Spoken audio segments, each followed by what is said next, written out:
সুমি খাতুন আসলে পৃথিবীর মায়া ত্যাগ করে আসলে তিনি চলে গেলেন এবং তার সদ্য নবজাতক যে শিশু সে থেকে গেল পৃথিবীর বুকে এবং সে আর আসলে কোনোদিনও তার মাকে দেখতে পাবে না। দর্শক, আপনারা নিশ্চয়ই জানেন যে কয়েকদিন ধরে আলোচনায় ছিল যে বিষয়টি, সেটি হচ্ছে যে সুমি খাতুন নামে একজন নারী প্রসূতি, তিনি আসলে নওগাঁর, তিনি আসলে মূলত অপারেশন করবার পরে, সিজারিয়ান অপারেশন করবার পরে বেশ কয়েকদিন অসুস্থ ছিলেন। এরপরে কিন্তু আজকে তিনি আসলে মূলত মারা যান এবং তার যে মৃতদেহ সেটি তার গ্রামের বাড়িতে নেওয়া হয়েছে। আমরা তার গ্রামের বাড়ি আত্রাই উপজেলায় সেখানে এসেছি। এখানে তার আত্মীয় স্বজন যারা আছেন তারা মূলত আপনারা দেখতে পাচ্ছেন যে সবাই আসলে বিমর্ষ, সবাই মর্মাহত বিষয়টি নিয়ে। সকলে আসলে বুঝে উঠতে পারছেন না যে অল্প বয়সে একজন মা চলে গেলেন, একজন মেয়ে চলে গেলেন, একজন নারী চলে গেলেন, সেই বিষয়টি নিয়ে। আপনারা জানেন যে গত 15 মে নওগাঁ শহরের যে একতা ক্লিনিক আছে সেখানে আসলে সুমি খাতুনকে সিজারিয়ান অপারেশনের জন্য ভর্তি করা হয় এবং সেখানে ডাক্তার, সেখানকার যিনি কর্তব্যরত চিকিৎসক ছিলেন ডাক্তার তানিয়া রহমান তনি, তিনি আসলে মূলত তাকে সিজারিয়ান অপারেশন করান এবং এরপরে তার আসলে রক্তক্ষরণ শুরু হয় এবং রক্তক্ষরণ শুরু হওয়ার এক পর্যায়ে রক্ত যখন বন্ধ হচ্ছিল না, ঠিক সেই সময় তাকে আসলে রাজশাহীতে রেফার করা হয় এবং রাজশাহীতেই চিকিৎসাধীন ছিলেন। সেখানে একটু আগেও স্বজনদের কয়েকজনের সঙ্গে কথা হচ্ছিল, তারা আসলে বলছিলেন যে সেইখানকার ডাক্তাররাও তাদেরকে বলেছেন যে কিছুটা ভুল হয়েছে, সেই কথাগুলো বলেছেন, যদিও বা তারা আসলে কেউই কথা বলতে চাচ্ছেন না বিষয়গুলো নিয়ে, ক্যামেরার মুখোমুখি আসলে হতে চাচ্ছেন না, যার কারণে হয়তো, কারণ এই মৃতদেহ নিয়েই তারা আসলে এখন খুব বেশি মর্মাহত, যার কারণে কেউ কথা বলতে চাচ্ছে না। তারা বলছেন যে যেহেতু তার হায়াত ছিল না যার কারণে তারা আসলে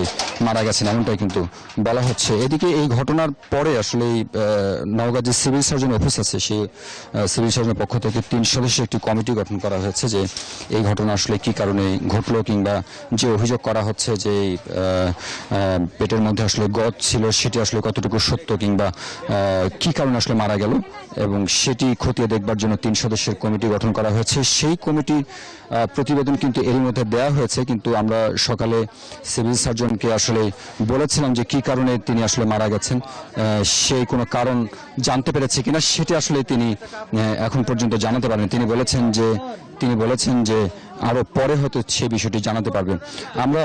আমরা এখানে সুমি খাতুনের মা, তিনি আসলে যদিও বা ব্যাপক রকম অসুস্থ, আমরা আসলে তার সঙ্গে একটু ছোট করে কথা বলবার চেষ্টা করি।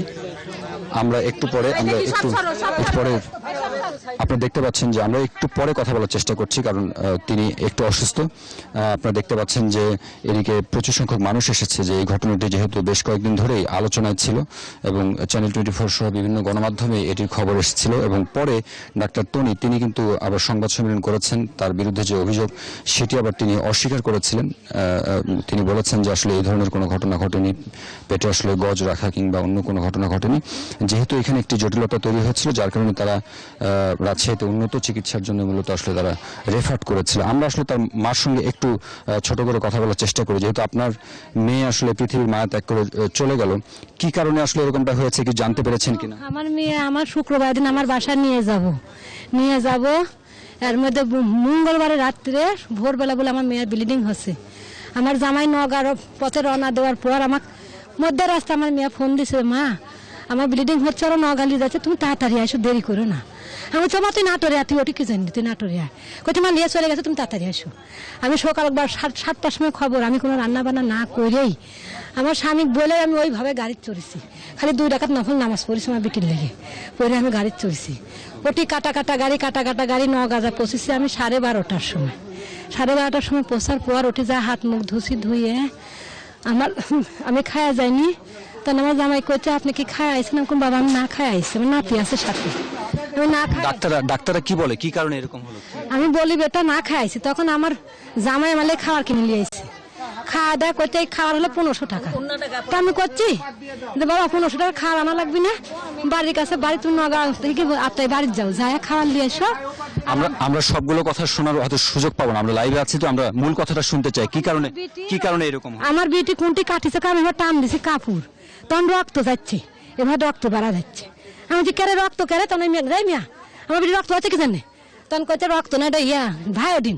আমি চাই মিয়া ভায়োডিন আমি চিনি, রক্ত আমি চিনি, তুই আমাকে পইয়া ফাঁকে দিস না, আমি রক্ত তাড়াতাড়ি এটি আয়, তখন ওই মেয়ে আর একটা মেয়ে ডেকে আনিছে, তখন ওই মেয়ে গছ তুলিছে এইভাবে পট্টিটা তুলিছে, রক্ত জোট বেঁধে গেছে। আমি তো হারে মামার বিটি এতক্ষণ ফাঁক ফাঁক সিলাই দিছে।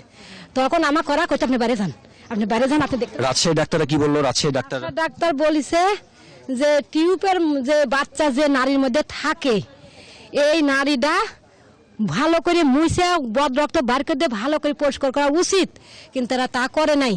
কোনো রকম দায়রা নিয়ে জন্য হয়তো 8টা সেলাই লাগবে, দিছে 4টা, এরকম দিছে সেলাই নাই, ওদিক দিয়ে রক্ত ফিঙ্গার দিয়ে উপর দিয়ে উঠে আসতেছে।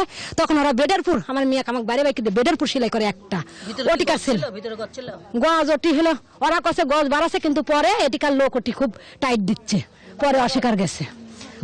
আপনার মেয়েকে নাকি কিডনি নিতে হয়েছিল, আসলে কি কারণে? কিডনির কোনো প্রবলেম ছিল আগে থেকে? না, আমার মেয়ের কোনো সমস্যা নাই। আমার মেয়ে যখন যে সমস্যা নাটোরে চলে যায় চিকিৎসা হতে, কোনোদিন আমি শুনিনি আমার মেয়ের লিভারের সমস্যা, আমার মেয়ের কিডনির সমস্যা, আমার মেয়ের ফুসফুসের সমস্যা কোনোদিন শুনিনি। আমার 2টাই মেয়ে, আমি কোনোদিন শুনিনি। আমি সবসময় মেয়ের খেয়াল রাখি। বেডে একটা সেলাই করেছে, করার পর আবার গজ দিয়ে দিছে, দিয়ে চলে গেছে, আবার টান দিছে, আবার রক্ত। মেয়ে কি সেলাই কি করলো? এখন কি চান? এখন আপনারা কি চান? এখন আমি বিচার যে চাবো, বেটা আমার বেটির যদি লাশ মাস কাটে আমি তাহলে বিচার চাবো না। আমার বেটির আমি লাশ কাটি কোনো বিচার নিব না, আমার বেটির কোনো লাশ কাটে আমি বিচার নিব না। আমরা বুঝতে পেরেছি, তিনি আসলে বলেছেন যে যদি এই মৃতদেহ আবার উত্তোলন করে যদি পোস্টমর্টম করা হয় তাহলে সেক্ষেত্রে তারা আসলে বিচার চান না, এমনটা আসলে বলেছেন। তবে যেহেতু সিভিল সার্জন অফিসের পক্ষ থেকে এখানে তদন্ত কমিটি গঠন করা হয়েছে, এই ঘটনাটি এই জেলায় আসলে বহুল আলোচিত, সেই জায়গা থেকে আর কোনো মা আর কোনো বোন যাতে এরকম জীবন দিতে না হয় সেই দিক বিবেচনায় তারা আসলে চান যে সুষ্ঠু তদন্তের মধ্য দিয়ে আসলে মূল ঘটনাটি বের করবার জন্য, এবং আগামীতে যাতে কোনো নারী এরকম মৃত্যুর মুখোমুখি না হতে হয় সেই জায়গাটি আসলে নিশ্চিত করার দাবি জানিয়েছেন পরিবার। মোটামুটি এরকমটা ছিল নওগাঁর আত্রাই থেকে।